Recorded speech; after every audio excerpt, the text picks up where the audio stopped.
salaamaaleykum wa rahmatullah salaamaaleykum waa Sénégal salaamaaleykum waa Africa waa West Africa fu waaye mën a nekk ci àddina wërngal këpp ñu ngi leen di ziar dal leen ak jàmm ci Dakar waa 221 DKR 221 HH mooy hip hop ñu ngi leen di nuyu ku ci nekk sa tur ak sa sant di leen wax dal leen ak jàmm tey maa ngi fas yéene dalal benn doomu réew mi sénégalais doomu Africa der bu ñuul mais tam buy dund ci biir nit ñi nga xam ne ay nit ñu weex lañ yàgg ak ñoom lool xam leen lool gars yi tamit xam ko lool te di ko sóoraale vrai comme li ñuy wax panafricain la ci culture urbaine bi la nekk hip hop lay def mais mu ngi def musique en général mais li ci gën a am solo bokk na ci message yi nga xam ne saa bu génnee dina koy lancer pour éveiller conscience wu adduna wërngal këpp rawatina les Africains je veux nommer Niga Mass salaamaaleykum.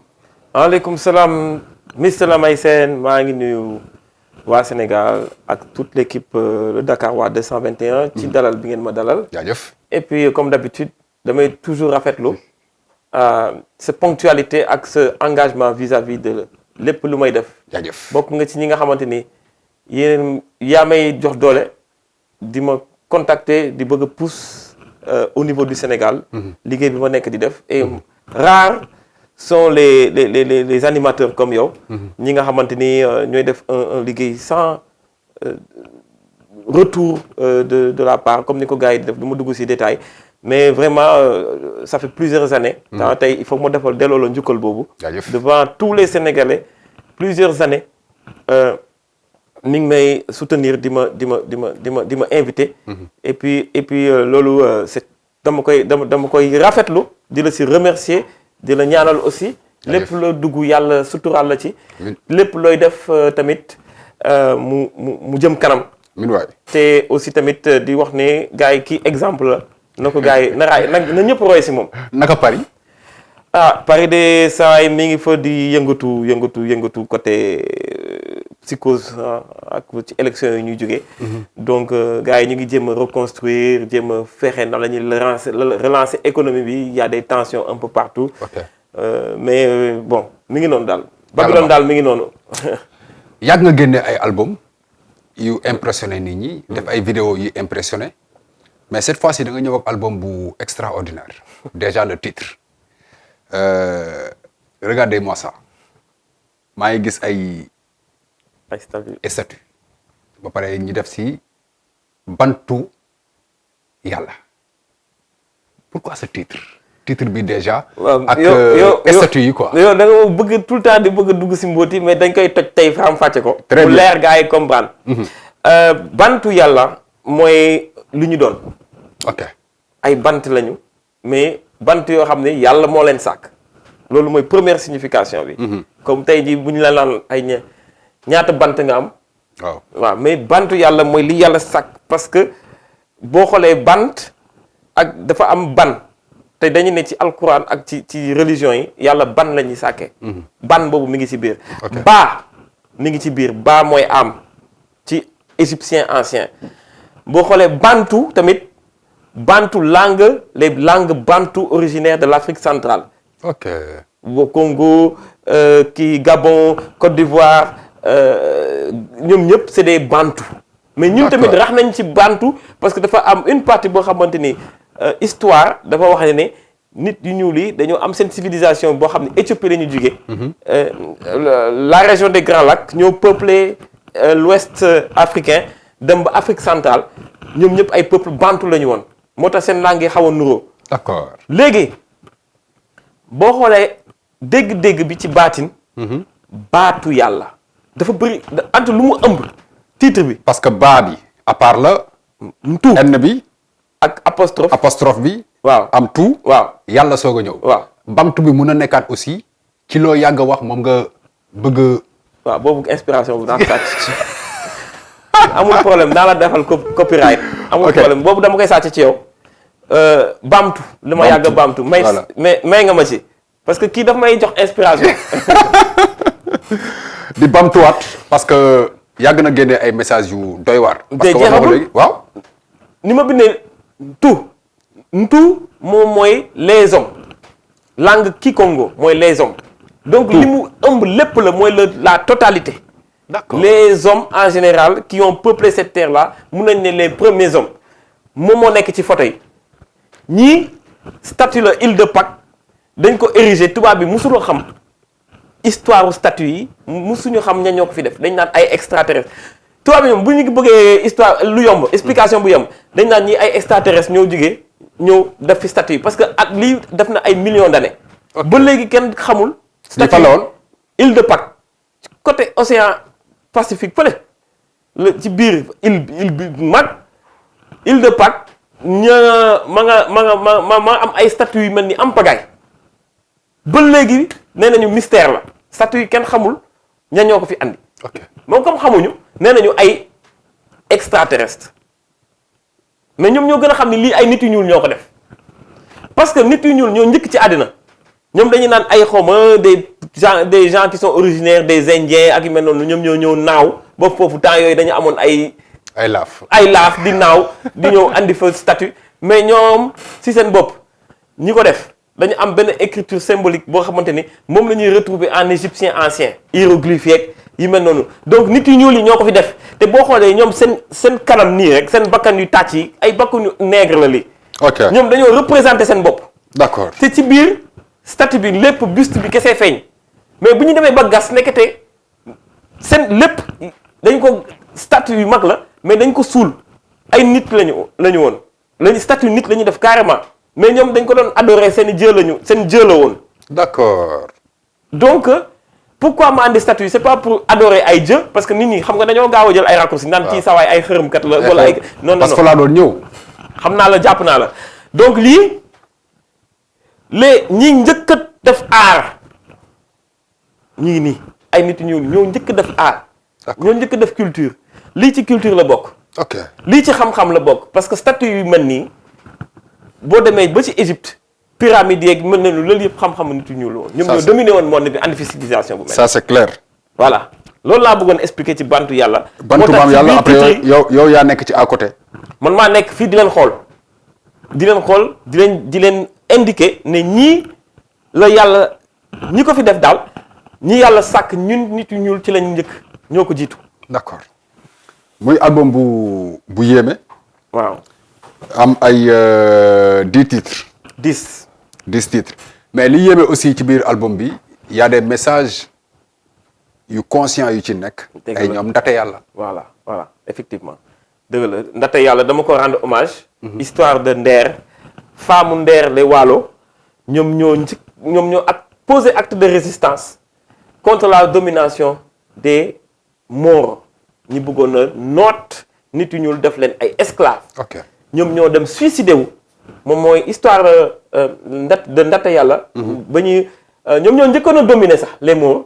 mais bu ñu Maures yi parce que ñoom dañoo déguisé woon nekk mel ni ay góor mais noor kenn ki musóoram dafa daanu Maures yi nag dellu si xam ne ay jigéen la ñu ñoo song leen mais bu ñu xamee ni fii infériorité numérique la ñoom dañoo def benn cercle taal seen bopp si ñax.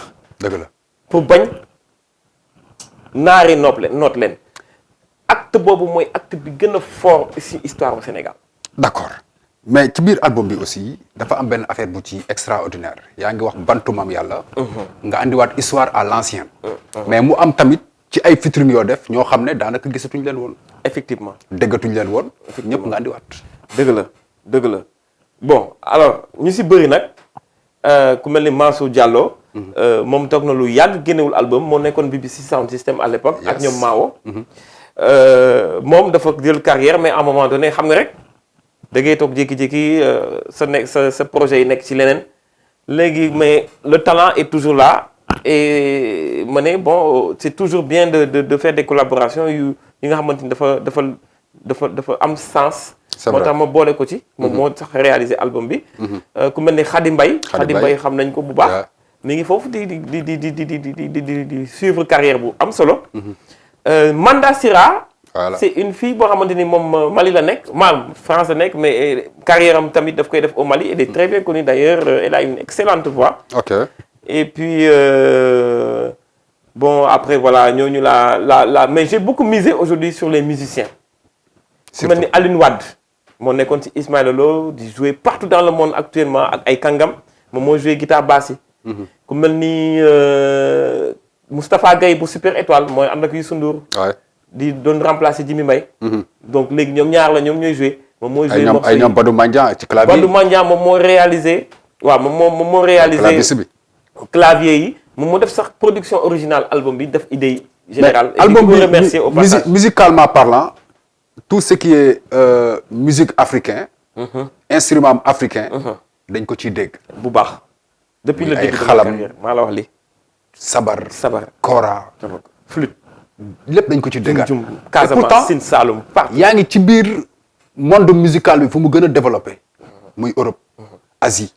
te fépp ngay dem ci àdduna. mais chaque jour ngay génnee album wala son.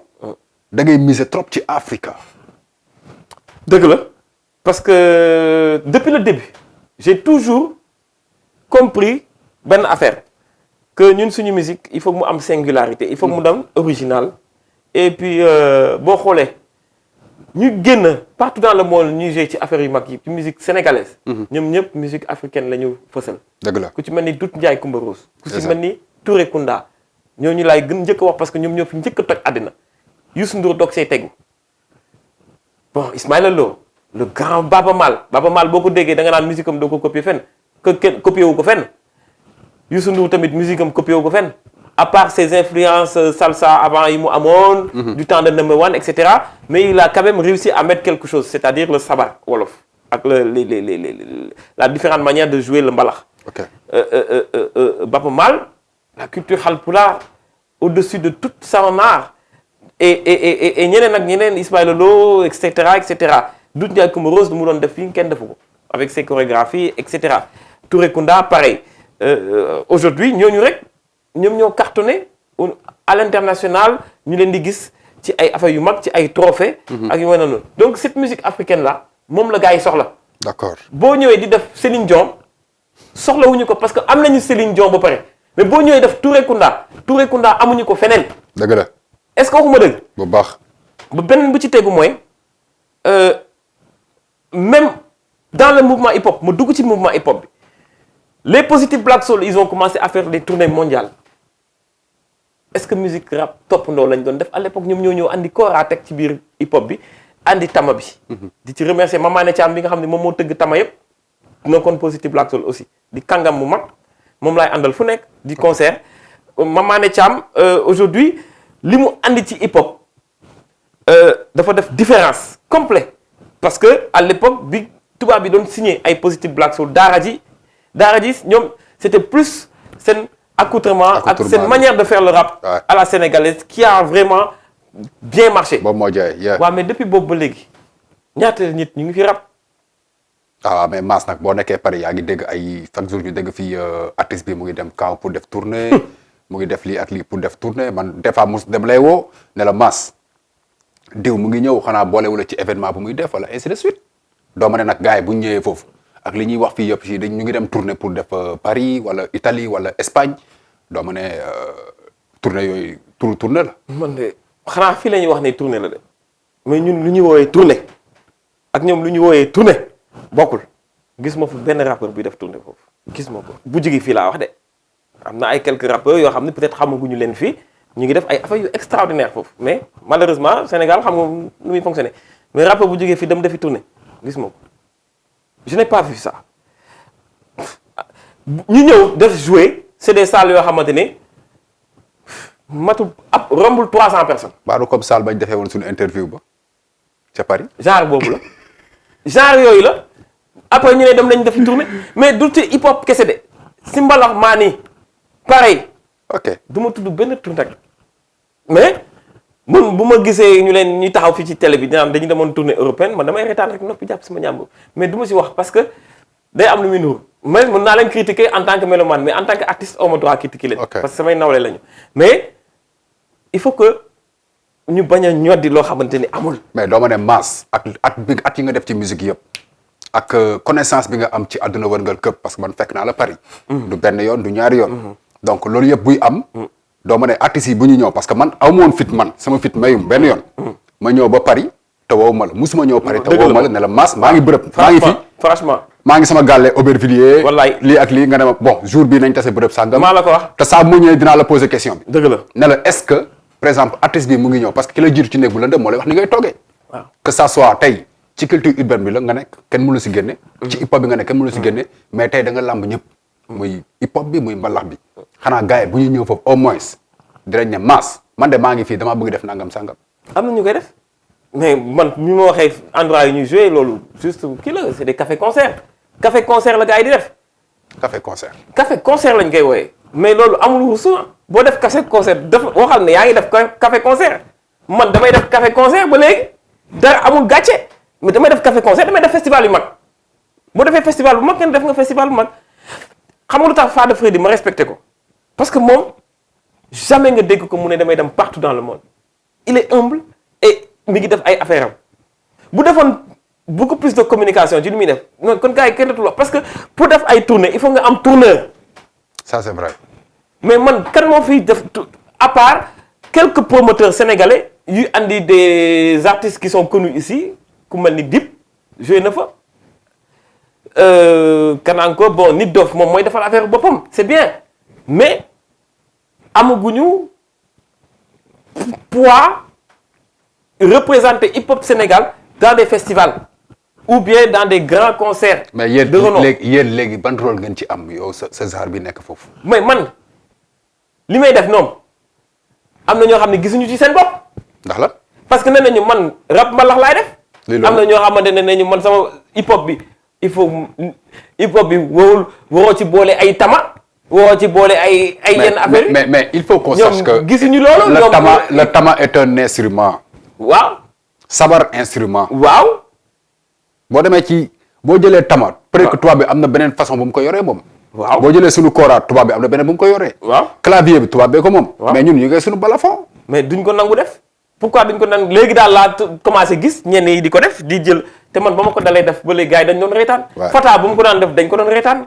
mais loolu la gars yi di jéem a def léegi. delloo sax am na ay morceaux yoo xam ne def naa ci comme style boobu noonu nga xam ne drill la bu ànd ak ay sabar Doudou Ndiaye Rose laa ci dugal mais loolu ñu ngi koy def mais à l'époque ñoom dañ ko doon critiquer. mais sa musique li ma leen woon ni amuñu identité sa musique ak lu mu sax percu musul génn les temps hip hop. du génn temps hip hop parce que tout simplement temps hip hop dafa simple kii la soit binaire la wala ternaire. ternaire bi moom moo nekk si drill bi ñuy def ni binaire bi moom moo doon rap 2 temps ah. mais instrument hip hop ci ay sample la jógee. oui sample yi nag ñu ci bëri moom la ñuy jël di ko utiliser. peut-être que certains la fait mal.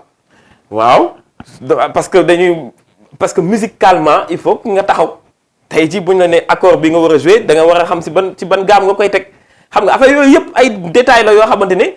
ñu ci bëri ñoom duñu ko calculer. dañuy ñëw rek dégg bit ñu ne yónneel bit bi jeex na pare naa si. mais attention gis naa ay gars yi def ay hip hop fii Sénégal di si boole vraiment orchestre di jouer. Ouais. c'est bien man xam nga dama ñëw fii ànd ak des gens qui sont dans le milieu de ñu créer ay comment dirais-je benn festival le tremplin des talents man dama bokkoon ci jury. ok loolu semaine dernière la woon.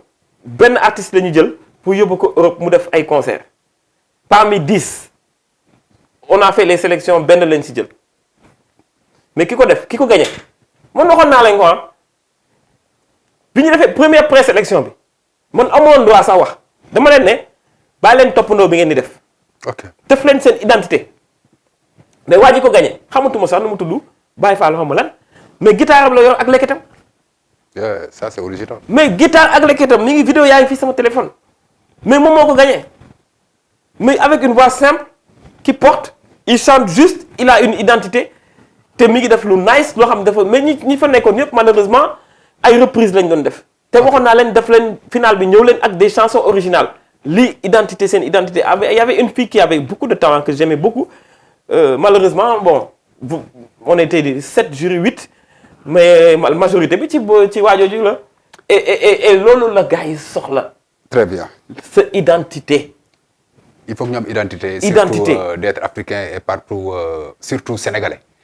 Il s'appelle Niga Mass. Yeah. Niga Mass tey moom la ñu dalal ci DKR 221 hip hop. ñuy waxtaanee album bi nga xam ne mooy Bantu Yàlla. Un album à avoir absolument. J'espère que disponible na fépp. Oui, sur toutes les plateformes, etc. En support CD aussi. Hein? En support CD. Support CD aussi ku ko bëgg xam nga rek demal ci Instagram nga tapé Niga Mass gars yi kii la. Livraison. Gars yi livraison ah. D'accord gis nañ ci aussi ñaari vidéo ci biir album bi. Yes Thiely bi ak Songma. lu tax ñaar yooyu. léegi kan moo la war a song yow. xam nga Songma bi bon moo tàmbale ci Songma mais Songma bi genre drill trap. mais parce que dama déggoon quelques boys di def ay morceaux du ñuy clashé naan leen oui yéen seen rap bi dafa ancien yéen mënatu leen nekk à jour xam nga dañuy wàññi quoi. ok mais trap bi ma def moo gën a metti seen bos non seulement loolu te dama ci boole instrument africain ba pare leen déglu leen style bi ma koy tege man nekkuma di naan ay damay ànd ak xale yu jigéen wala di la saaga wala di la clash ak yu mel noonu man damay wax lii jëriñ Afrique. kon songuma du sama mbëggeel. ah non ñu bëri dañu kii mais dama naan ñëwal songuma ci hip hop. refrain bi ñëwal kon égo triple quoi léewtoo si géewu rap waaw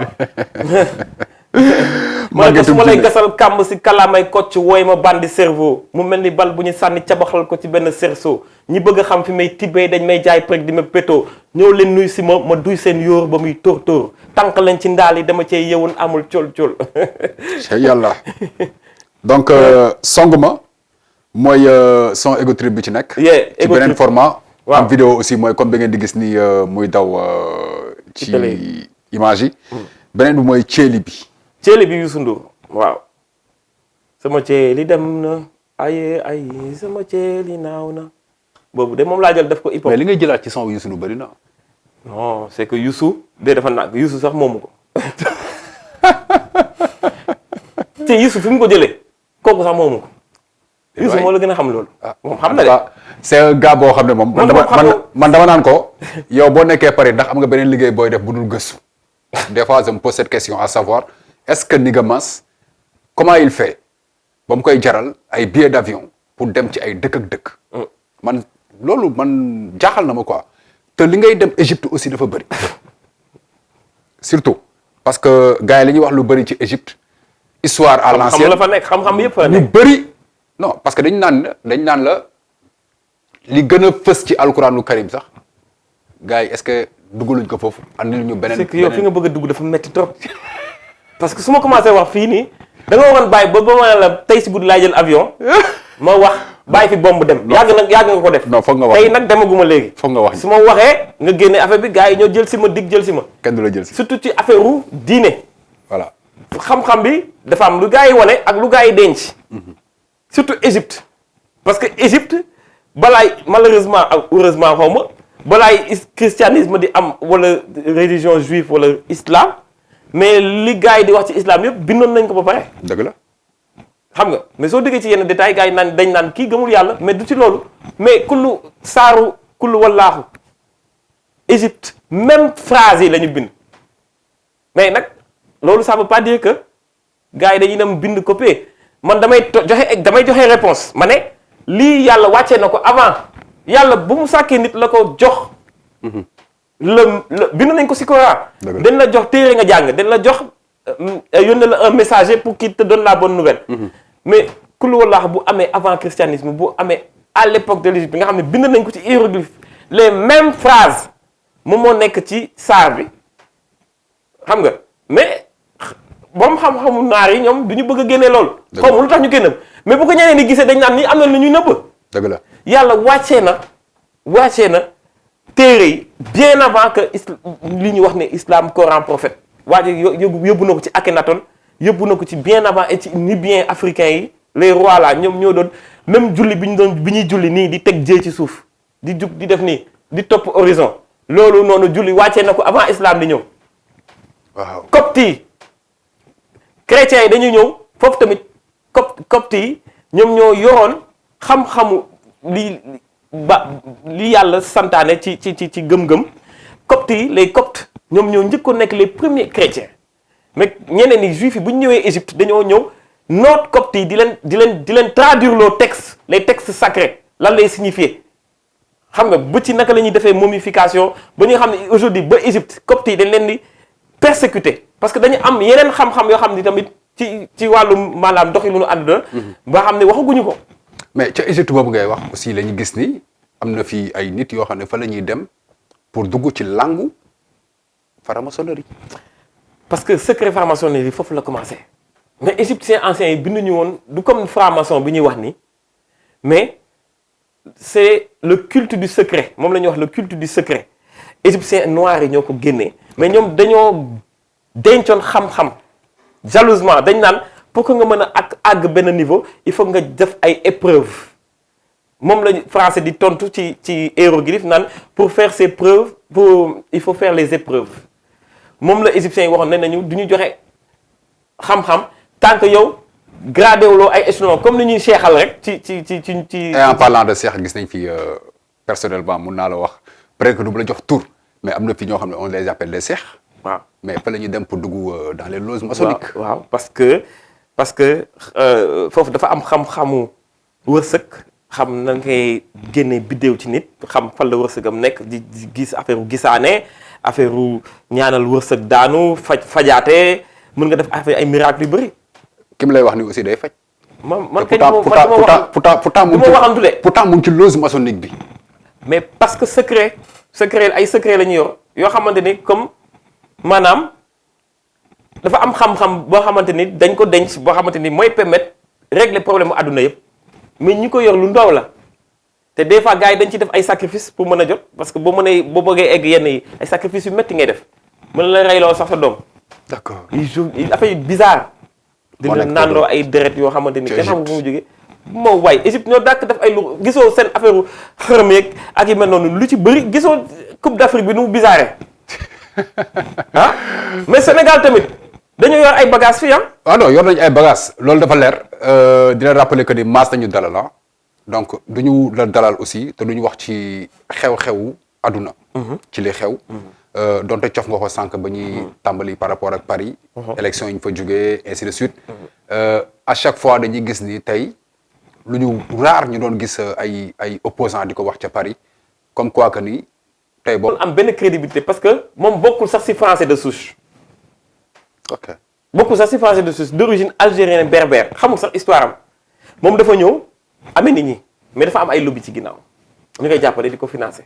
comme tout le monde ah comme tous les voilà présidents médias yi ñoo ko jàppale financé ko ñoom ñoo yor médias yi et cetera dañu am objectif précis kooku amul benn crédibilité sur naan damay génne parce que buy génnee na génnee boppam ba pare bokk ci histoire bu France bu ñu doon lim histoire bu France ba ci wax ba ci ay Napoléon ba ci xawma ñaan ak ñaan bokk ci donc moom naar la naaru berbère juif kooku mënuma ko bokk boole ci nii day perturber di palabrer Marine Le Pen boobu noonu bu ñu duggee ci ay origine am sax dinañ gis ni rax na mais du ma egg foofu nañ ko jàppee comme tubaab bu weex moo gën tubaab bee. ok kooku li taxan mu nekk Marine Le Pen papam moo tax papam moo créé woon Front National muy Jean-Marie Le Pen. papam dafa yàgg am une haine viscérale contre les nit ku ñuul. immigration buggu ci dara nit africain nee nañu moom. ñi mu doon ay thèse yi mu doon dawal ca année yu njëkk ya thèse Gobineau mooy nit ku ñuul mooy race inférieure boo xam ne moo gën a jege baabul. ok papay Marine Le Pen moo doon wax loolu. ñun est-ce que golo yi sax ak ñun mala yi ak africains yi bokkuñu tolluwaay foofu lañ leen considérer parce que dañ doon ne même. bu ñuy wax ci der bu weex ci der bu weex sax am na ñoo xam ne dañuy gënalante ànd ñoom tu vois mais bu ci gën a bon bi mooy nit ku ñuul. donc nit ku ñuul waruñu ko considérer comme tel. comme nit quoi. comme nit ay mbaam lañu ay animaux lañu. donc bu est-ce fekkee sa baay moo saaga noonu. waaw yow sa doom lan lay xalaat. mais est-ce que loolu tamit tey bu ñu xoolee la xew ca Maroc. waaw xaw ma lu ñu koy woowee tey sax. sama waa ji xaw ma lobby xaw ma nu ñu koy waxatee mooy xale yu jigéen ñi demoon. Dubaï. porte-à-porte porte. mais loolu bu ñu koy gis aussi ay nit yi ñuul di ko def ay doomu africain di ko def jigéen tey nga ñëw expliquer ñu par rapport ak histoire bi nga xam ne papa yi Marie Le Pen moom la doon def moom la doon prôné. du neex a gëm mais tam boo gisee lu mel noonu aussi dina xaw a doy waar. mais loolu li xew Dubaï parce que ñeneen ñoom nit yu ñuul yi tubaab bi nit yu ñuul yi considéré wu ñu leen à part des objets bu dee ci jigéen ñi les mères yi xam nga maa ngi leen ne Mbour laa jógee nii léegi nii ci am affaire yi may liggéey mais li ma fa gis c'est extraordinaire pas tubaab bi ak mère tubaab bi gigolo la affaire gigolo moo fa am pédophilie homosexualité ak mère yi di ut ci non pas yi di ut ci xale yu ndaw yi c'est des objets de jouissance. à qui la faute. manque de caractère ci suñu gouvernement manque de fulla fayda ak suñu xale yu jigéen ñi ak ay góor yu ñàkk fayda di topp ay mère tubaab loolu moom moo am foofu maa ko gis toog naa fi une semaine di liggéey mais fa ma génn loolu rek laay gis paa bu yor xale bu jigéen mu ndaw te kenn du wax. wala démb maa ngi gis que benn waay bu ànd ak benn mère bu màgget bu mënul dox benn jeune comme man na bu mënul dox da nga naan waaye lii lan la. est-ce que du pauvreté bi aussi. mais pauvreté boo xamante ne mais yeneen dëkk yi pauvre nañu mais duñ def lii yenn yi ñàkk fayda la parce que je ne comprends pas pauvreté bay jaay sa ngor bay dignité di wàcc à ce niveau là man yenn yi ci dignité la pour man ci nit ñi la. bu dee ci nit ñi la aussi ak agression bi ngay dégg jamono bi ci réew mi ay hôpitaux yoo xam ne ñu ngi tàkk ay liir di ci dee. oui yeneen ak yeneen est-ce que yooyu tamit fileeg réew mi mu ngi amee boobu sobe. yenn yi est-ce que dinañ si jug. mais du ñu mës a jugee ci musiba bu ñuy dal tout le temps maa ngi ko doon way ci sama benn morceau album bële sama gaal ngi jooy ci tefesu musiba bés bu yàlla sàkk ay nit di dal ci musiba ki musiba dal ak ki dal ci musiba wax ma ñaata nit ci àdduna ñi ngi dal ci musiba loolu laa doon expliquer ne musiba bi tant que ñun ñu ngi nekk di defi bon di soxorante surtout ba pare di comment dire nekkuñu ci dëgg surtout ñi nga xamante ni ci enrichissement illicite lañ leen xamee politique boo xamante ni tey jii nii ministère de la santé scandale yu nekk sur son dos mais malgré ça yow amoo sax am dignité taxaw jug démissionné malgré am na yoo xamante ni waroo xaar sax ñu lay dàq. wàccee nañ ko dàq nañ ko. mais moom moo waroon dem avant ñu koy dàq parce que ku ñàkk jëm la ñu fekk fi nga toog dàq la. dëgg la. man bu ma xamee ni def naa erreur balaa nga may dàq ma dàq sama bopp. ak ay dëgg. maa la wax lii. non parce que nag da ngaa gëm dundu tubaab ba foofu. man damaa gëm sama bopp. la may seen 99 fii laa nekk dem jàngi fac Dakar mais musuma nangu ñu may defal dara dama doon dem di ñeefe ji bu ma soxlee fay dara man samay parents musuma leen laaj dara ñi ngi may dégg dañ may seede ñeefeel sama bopp 19 ans laa egg Paris di jàngal sama bopp nekk sama chambre étudiant di ko ñeefe am na ay boy yu fa nekk am pagaay guerrier mais am na ñu ñàkk fayda prêt à tout raccourci jël ay raccourci da ngay ñefe am dignité am jom lu mu ndaw nga contenté ci li nga am. bàyyi affaire yu puukare fii dafa bëri fii ci dëkk bi man je ne comprends pas ça parce que puukare mooy tax naan mooy mais kii am na lii mais damay dem defi n'importe quoi pour am ko. dëgg la waay.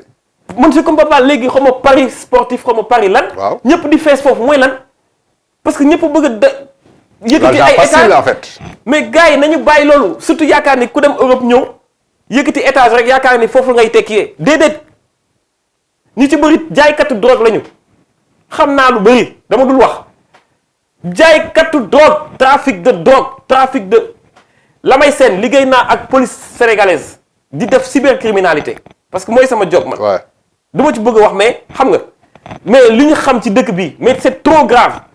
mais kenn du fi liggéey bu lew lu tuuti la tout ñu ci gën a bëri mais escroc teg deal jaay drogue lingot or yi ak lingot jamaa yi ñuy jëlee ay Guinée Bissau ba Guinée Conakry di ko dugal di def ay du n'importe quoi di nax nit ñi affaire lobby maraboutique ku nekk di jël affaire naan ay man damay dem ci sëriñ mu defal ma lii dara doo ko am tànk liggéeyoo. dëgg la waay.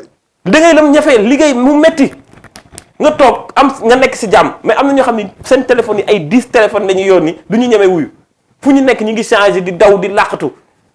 ak ay dëgg. mais loolu moo am si dëkk bi mais je comprends pas moo tax may la musiba boobu nag tant que bàyyi ñu di bëgg di accumuler ay xaalis gu lewul ak loo xam ne nekkoo ci dëgg mais lii rek moo ñu daal catastrophe yi. genre catastrophe yi mooy continuer dañu dal mooy li waaj a waxoon ndax amul leneen luy rayaate. luy rayaate. waaw parce que agression sur agression heure boo xëyee yaa ngi dégg rey nañu diw ka ko rey ñu ne la benn waaj la boo xam du agresseur sax mais waaju lucide la moo ko rey tey nga dégg ñu ne la benn boy boo xam ne même moins de 18 ans moo rey benn frère am parce que da ko tere mu génn guddi mu ñëw fekk mu tëdd mu sotti ko ndox bu tàng jër. loolu yëpp phénomène de société frustration pauvreté vie bi di gën a cher. mais état bi aussi am na ci responsabilité. mais l'État est garant de la sécurité du territoire. très bien. donc y a pas assez de gendarmes y a pas assez de policiers malheureusement. ah non loolu Mass du mu ko d'accord rek. y a pas assez de policiers y a pas assez de gendarmes doyuñu parce que ñun mënuñu comprendre couvre-feu yi saa ay jili bii passé couvre-feu yi passé saa ay munoo dox 10 mètres boo tasewul ak alkaati bu sol tenue wala mu civilu munul nekk. kon on a assez de policiers et de gendarmes le problème bi kay mooy ndax ñu ngi ci conditions yu baax. non nekkuñu ci conditions yu baax. voilà parce que dama ciy waxtaan ak ñoom mais di may raconter ay affaires yu extraordinaire nekkuñu ci conditions yu baax matériels yi doyul et puis ils sont pris en otage du lépp la ñu mën a def ñoom dañ leen tënk. amuñu droit marche. amuñu droit wax ñoom ordre la ñu xam. ah ouais. da ngay def ordre tu exécutes. ça c'est la mission de l'armée. waaw mais à un moment donné bu fekkente ni ñoom dañuy servir population. ñoom dañoo war a am benn un niveau de dignité bi leen war a accorder. ok dëgg. mën na gis ci naaj bu tàng bi. ñuy dox di dem ñuy taxaw. di xaar oto wala di ëpp mais di laal ay di ëpp ay kaar ñu leen di bañ a jël. wala jëli romb leen ak seen oto. otom ëllëg ko mu jël alkaati bi koy stop sax pour mu yóbbaale ko mais du ko yóbbaale. oui mais loolu mais c'est un problème parce que li leen di fay baaxul. salaire yi baaxul mais attends mais ak lu ñu leen mën a wax ci situation bi ñuy vivre par exemple ñu arrêté la sa papier mayul nga joxe xaalis xam nañ nu mu demee mais jo la loolu moo ko waral. mais loolu amul est-ce que loolu amul fees seen réew. déedéet loolu moom amu fa baal rek mais loolu amu fa moom loolu moom boo ko waxee sax nga xalaat ko sax mu ne la tëj kaso xalaat ko boo ko xawee xalaat sax mu ne la tëj kaso ci loolu. corruption ba ngi foofu. am na fa kay. c'est que xam nga ñoom lan lañ may wax xam nga dama ciy waxtaan ak ñi liggéey ay préfecture xam naa fa réseau yu bëri ak ay ñi nga xamante ni ñu ngi ci sécurité ak yu mel noonu nee na laan la vous les Africains vous êtes trop bavards seen sikk yi ngeen am yéen nit ku ñuul ñun tubaab bi am nañ ko. mais c'est que yéen da ngeen bëri wax. ok yéen lépp lu ngeen di da ngeen koy fësal mais ñun dañuy teg suñu bagage ci suuf kenn du xam. dëgg la waay. te xam nga daan la wax benn am na la moo koy firndeel tubaab bi ñoo dàq sangu saafara takk téere. xam naa si dara. dañuy takk téere di set mais loolu ku ko wax doo ko mën a imaginer mais ñun da ngay gis ku ñëw taxaw wax ak yow nit ñi nga gis ay ndombal partout ci ndigg li ah mais 1 2 ñu wax wari sëriñ mais tubaab bi duñu wax dañuy gis seen sëriñ donc def seen i bagage ci pet. ñoom kay dañ koy jël seen dili mafia ci jaay visa jaay affaire yu mel noonu ñi ngi ci biir bu baax. dañ ciy gis ci mafia ci biir règle administration lépp. mais c'est que dañu ne tekk lañ ci def quoi moo tax du mës a fës. pour ñu coince leen problème la. ok dëgg parce que bëriwuñ ci wax. mais ñun nag dañuy jàpp. di ci wax rek. il s'appelle ni nga Mass affaire bi neexoon na bëggoon naa ñu gën ko vraiment gën koo wéyal. intéressant en tout cas liñ ci tënk yëpp. bu mu amee benn problème nag liñ ci tënk yëpp daal boo leen ko calculer ba calculer. génnul bantu yàlla maam yàlla. parce que moom mooy jëf-jëf yëpp. dëgg la bantu maam yàlla mooy jëf-jëf ju baax. bantu maam yàlla mooy jëf-jëf ju bon. moom mooy triande moom mooy jaayi drogue moom mooy dugg ci loge maçonnique yi. moom mooy dëppaat li nga xam ne yàlla moom la wàccee comme dëgg mu jël am lu mu ci nëbb. wala mu jël ko dëppee ko neneen noo xam ne peut-être du yàlla noonu la ko wàccee woon. yaa ngi gis révélation bi ci génn par rapport ak ul wallaahu ahad. yàlla kenn la. moom ñu bëri même si ñu koy jàngale ñu ngi naan la yonent ba muy ñëw la ko àndaale ne waxal sa nit ñi ul wallaahu ahad yàlla kenn la alors que génn na lu jiitu. islam di ñëw. julli teg sa jë ci suuf. ak woor. yëpp ñëw na. lu jiitu islam du ñëw kon yeneen révélation ñëw na moo tax ma ne la Mass à chaque fois que ñu dalal ko dina am ay révélation yu génn parce que doomu adama la boo xam ne en dehors de la musique dafa bëri lu muy gëstu parce que pour nga xam ko bu ñëwee Sénégal peut-être que dina nekk ci yeneen dilam yeneen business am yi muy def ba du am yenn joti mais bu demee ñibbi ngay xam ne nit ki mu ngi ci beneen dimension wax dëgg neex yàlla pour éveiller conscience wu nit ku ñuul surtout mu gën a gëm boppam buy wax da ngay xam ni africain am na lu ko yàlla may am na lu mu yelloo lu bëri kaaw bi fële ñun buñ fa demee dañ fa war a dem buñ fa demul it dañ fa war a dem parce que dañ fa am cër comme ni tubaab bi ñëwee fii di def naka sulul noonu ca mbuur bee mu lu mu la ko expliqué ñun buñ demee fee dóoruwaar te di nelaw donte am na ñeneen ñoo xam ne aussi ñu ngi ci yeneen ak yeneen kon li koy jaral muy def gëstu yooyu bay dugg feneen ak feneen moom internet bi rek doy ko mais dina wër ci àdduna fu gën a sori ci àdduna foo xam ne doo mës a xalaat tur yooyu ndax am na ci àdduna dina fa dem teg fa tànkam juste pour andil ñu benn information même bu dee benn mbir bu ndaw a ndaw la boo xam ne secret la dina ko jaral mu dem fa ñëw moo tax tey boo xoolee tubaab bi am na ñoo xam ne xam nañ ko di ko fréquenter mais am na si ñoo xam ne aussi ñu ngi koy galgal bu baax a baax ci côté internet gars yi ñu saa bu dugg ubbee comptam bu ci defee ay message gars yi supprimer leneen ak leneen ba ci média bi foofu aussi am na ñoo xam ne du ñëpp a koy invité parce que dañ naan dafay xeex li nga xam ne mooy mbirum maçonnique alors que daf leen jaay xelu mag parce que ay vidéo mi njëkk boo leen seetloo dem leen revisiter waat ay vidéo am na vidéo yoo xam ne bu ko defee pare génn bu dee da nga nekk ci loge maçonnique bi tu vas te dire que est-ce que kii bokkul ci ñun ba gars yi bu ñu tasee ak moom des fois dañ naan voilà kii suñu frère la waaw bañ nañ ko ba am na ñoo xam bu ñu ko daan gis dañ koy wooyee naa ko mon frère parce que xam nga ñoom seen loge yi seen patron yu mag yi ñoom la ñuy wooyee les maîtres waaw bu ñu gisee nga bokk si ñoom dañ naan la mon frère moom gars bi ko daan gis le vénérable mon frère lañ ko doon wooyee mais bañ demee ba xam ni kii dafa ñëw pour gëstu leen si la gars yi commencé di ko galgal ci télé yi galgal ko ci internet bi galgal ko feneen ak feneen mais yàllaa fi ne lu dul yàlla neen la Mass maa ngi lay gërëm di la sant maa lay gërëm aussi di la remercier te am na solo trop di wax ci am fit tamit di wax ci toj ci yax bi parce que ñi def comme yow bëriwuñu et puis vraiment maa lay encouragé tamit yàlla may la cër te vraiment combat bi métti na trop mais gëm sa bopp rek yàlla baax na ànd ceeg dignité ak courage incha allah merci beaucoup ñu ngi koy jaajëfal bu baax a baax di leen jaajëfal yéen tamit yéen ñi doon suivre di jaajëfal Mr Baye Djili mi nekkoon ci camp bi ak kan mooy monté Pape Mora waaw Pape Mora yow it maa ngi lay jaajëfal di la bëggee di leen jox dig daje beneen day ci beneen numéro HH 221 ak la may seetla number one talibé hip hop Galsen peace and love I'm out